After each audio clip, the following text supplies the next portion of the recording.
All right, what's going on, everybody? Good morning. I wanted to bang this video out real quick, first thing in the morning, because I've been trying to get this done because I've had this topic in my head for a while. I've been hearing things behind the scenes. Some of my sources have been giving me some information, and obviously, nothing is concrete right now, but there are a lot of strong indications from what I'm hearing behind the scenes that this Kambosos Devin Haney rematch will not happen, and they are trying very hard to make this Devin Haney versus Vasil Lomachenko fight. Now, Bob Arum's already mentioned that he's been talking to Igor Klimas, Vasily Lomachenko's manager behind the scenes. Todd DeBuff has already said even before this fight happened on Saturday that they reached out to Vasil Lomachenko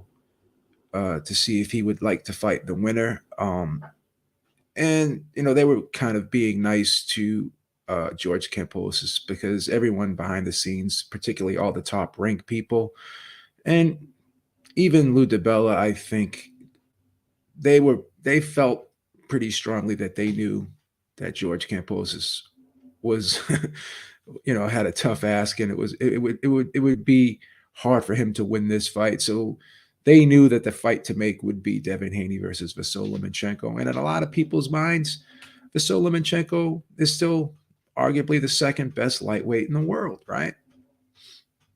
He was the last guy to unify this division. He was the last guy to be the man in this division. And even if George Kambosos got his initial wish and did fight Vasyl Lomachenko, no one was giving him a chance to beat Vasyl Lomachenko. No one, if they're being honest, and I've asked a lot of people, no one really even picked George Kambosos to beat anyone in the top 10. Really, no one. If I went down the list and I asked a lot of people, I said, do you think he beats Vasyl Lomachenko? Nope. Do you think he beats Tank Davis? Nope. Do you think he beats Ryan Garcia? Nope. Do you think he beats Jojo Diaz? Maybe, maybe not. 50-50, but I favor Jojo Diaz. I went down the list of a lot of these fighters. And no one was really picking George Kambosos to win. I mean, there's only so many times you're going to get in the ring with someone with a broken esophagus, damaged chest plate, and a weight drained fighter. And all the stars aligned perfectly for George Kambosos on that night versus Teofimo Lopez, and he still only managed to escape with a split decision victory. Um, you know, all of his biggest wins were split decision victories. I could not get it out of my head that he went life and death with Vicky Bay, went life and death with Lee Selby, and you can argue that he even lost both those fights. So that was the version of George Kambosos that I predicted was going to be in the ring on Saturday. And I knew Devin Haney was going to be much better prepared than Teofimo Lopez was. I knew that Devin Haney was a mentally more disciplined fighter than Teofimo Lopez, mentally stronger fighter than Teofimo Lopez. And I knew that he was going to bring his A game to the fight. And a lot of people are saying, well, all he did was throw the jab. Think about it, people. That's all it took to beat him. That's all it took to beat George Kambosos. He literally beat George Kambosos with one hand. That jab was just as effective as a straight right would have been. It was snapping George Kambosos' head back all night. It was stopping in his tracks. It was stunning him. It was buzzing him. And it is what it is, guys. I mean, we saw what we saw. If you look at the fight, most people at best gave George Kambosos 2 rounds, and a lot of people even had it a shutout. Eric and myself gave Kambosos 1 round. A lot of people I talked to only gave Kambosos 1 round, right? So, as I said, Lomachenko was contacted before this fight, right? And people behind the scenes were very confident. Whether they're going to tell you or not, they were very confident that Devin Haney was going to win this fight. And that's why they had Vasyl Lomachenko as a potential opponent for the winner. And they were being kind by putting it that way. But what they were really saying was, yeah, we want to make Haney Lomachenko. That's what we want to do. There's allegedly a rematch clause, but they're from what I'm understanding, there are some stipulations in that rematch clause.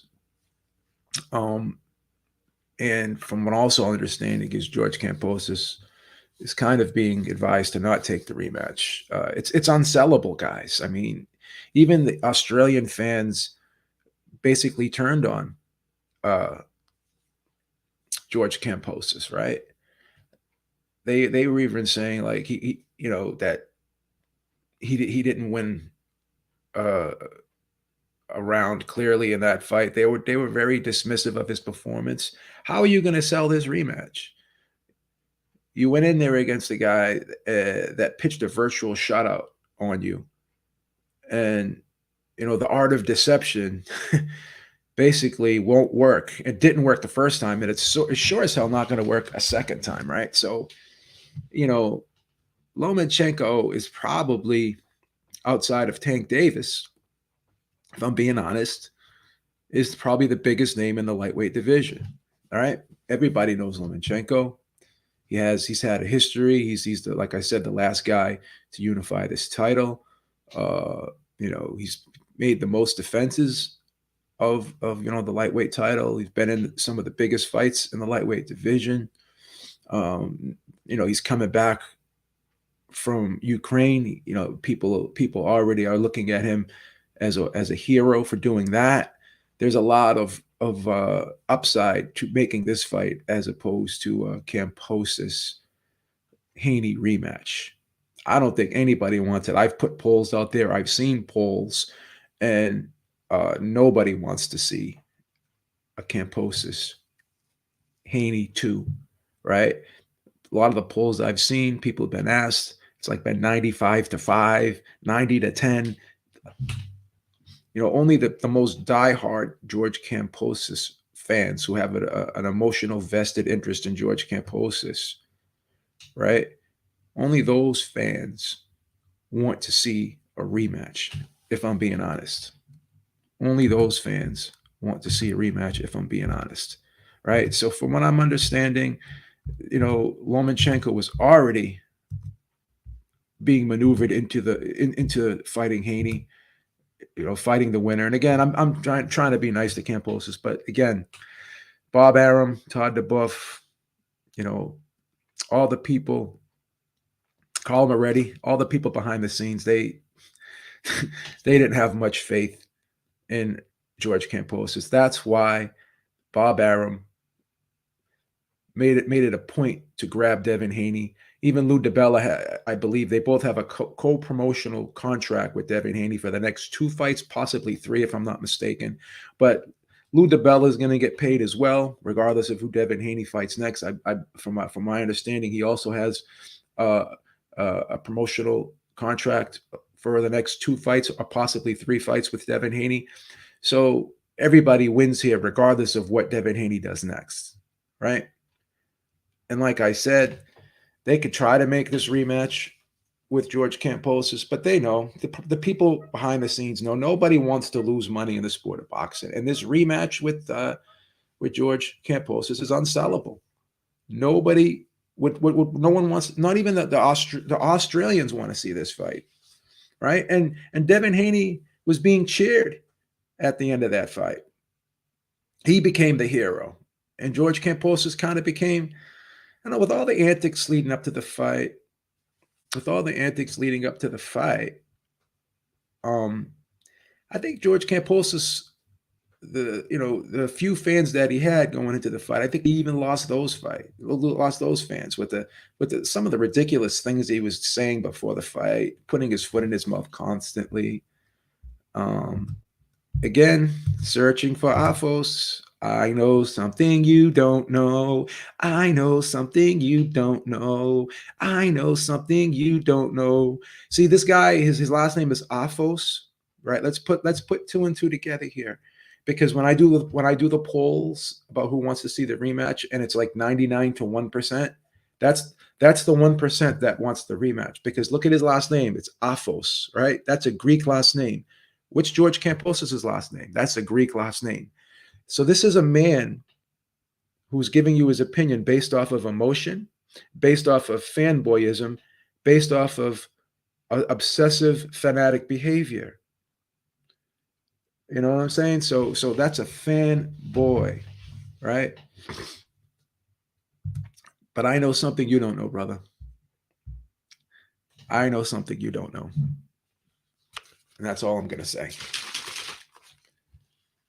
No one's gonna put a fight together that they know they can't make money off of. And as I said, and as the title states, Haney Kambosos 2 is virtually unsellable. It's a guaranteed money loser. They're definitely going to lose money on that fight. There's no way Kambosos is going to get anywhere near what he got for the first fight. And they're going to have to really pay Devin Haney to go back to Australia this time, right? They're going to really have to pay Devin Haney to go back to Australia this time for the rematch. And will it be worth it?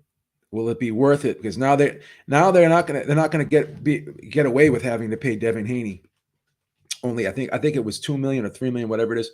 They're gonna have to pay Devin Haney big money for him to go into a rematch with George Kambosos. And George Kambosos is probably gonna want a lot of this would only be a cash out fight for George Kambosos. When he goes back, and I mean, he knows he lost this fight clearly, right? He knows he lost this fight clearly.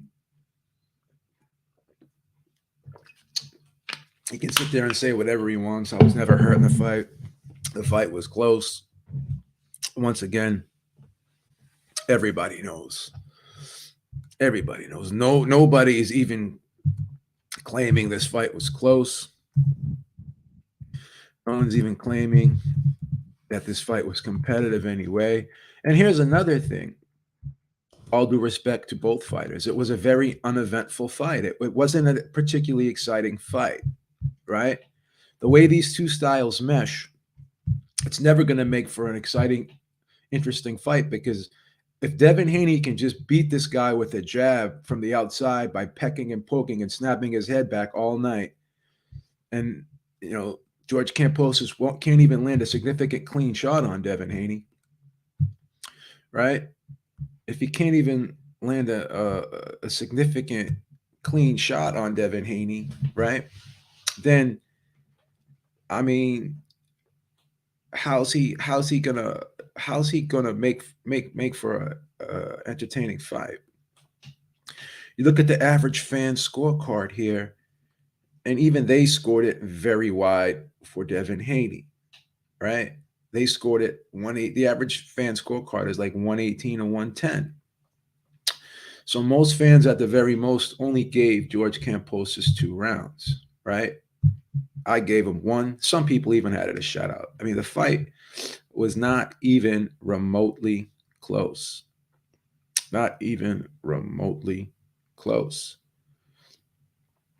I'm looking at the average fan scorecard, and the only round the fans gave Kambosos was round 2, right? And that was actually a swing round. So even that round that people think he won, a lot of people didn't even give him the 12th round. I gave him the 12th round because I felt like Devin Haney took it off. And even Devin Haney admittedly said he took the 12th round off, right? And even still, one judge still gave the 12th round to, actually, no, 2 judges gave the 12th round to Devin Haney, and 1 judge gave it to George Kambosos. So, I mean, this was a ridiculously one-sided fight. It's a fight that no one would ever, not even the most diehard George Kambosos fans, I think, would want to see a rematch. And it's just ridiculous that they would even consider putting that rematch together. I don't believe it's going to happen. Like I said, Igis Klimas believes very strongly that Lomachenko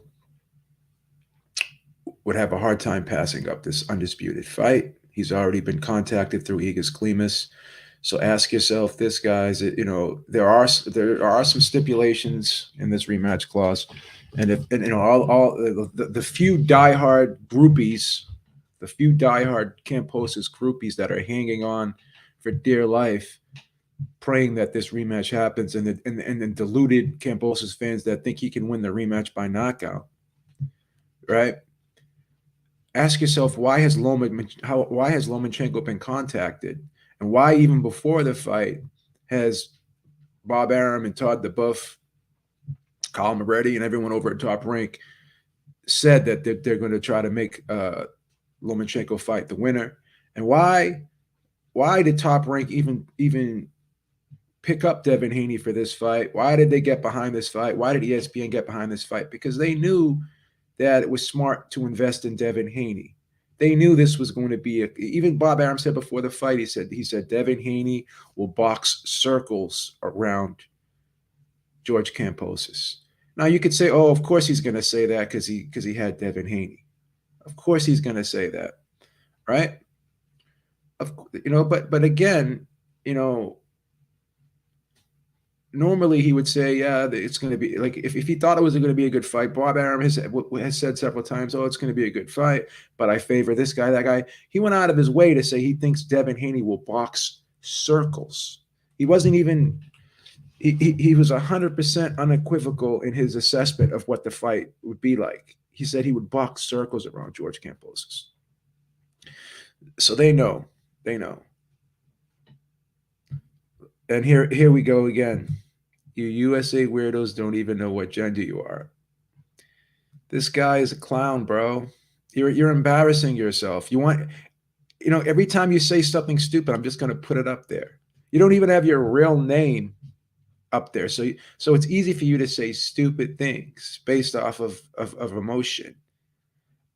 Okay? You weirdos don't even know what gender you are. We don't even know who you are, what you are, right? Because you don't even have your real name up there. You don't have your face up there. You have an S for an icon. You're not even a real person. Your opinion means zero. You have aphos or ufos or whatever that is, right? Which is a Greek word.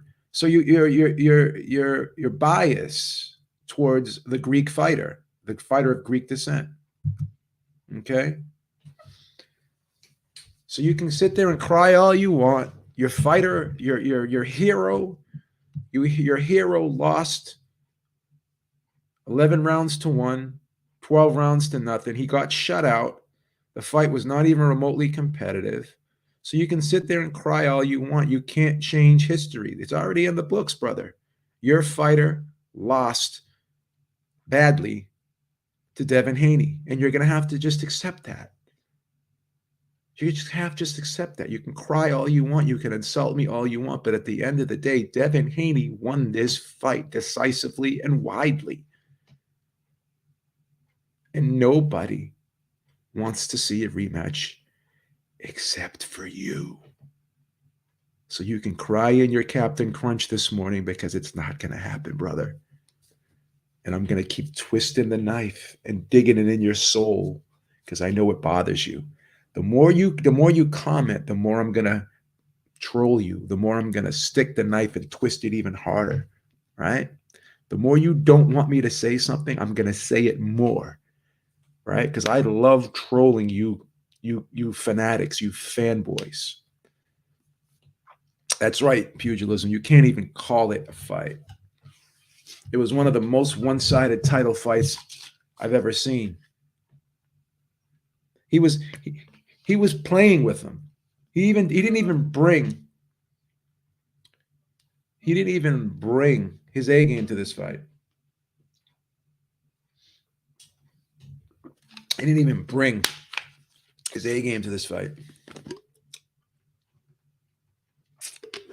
Right? Basically toyed with George Kambosos. He didn't even get out of first gear, he said.